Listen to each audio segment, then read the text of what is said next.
Бәріңе ассалаумағалейкум достар. Сендермен бірге мен Диас алдарыңда. В общем, ютубта көп видео шықпай кетті, өзімде жоғалып кеттім. Оның бір себептері бар. Енді сендерге неге видео түсіріп жатыр десеңіздер, в общем, мен алдағы уақытта влог шығарамын. Бірінші рет влог шығарайын деп тұрмын ютубта. Енді соған поддержка және подписаться етіп көмектесіп кетесіздер.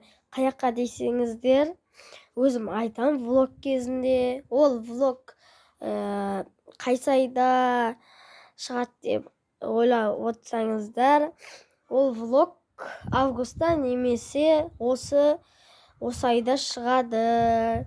Всем пока-пока. Чао! Достар.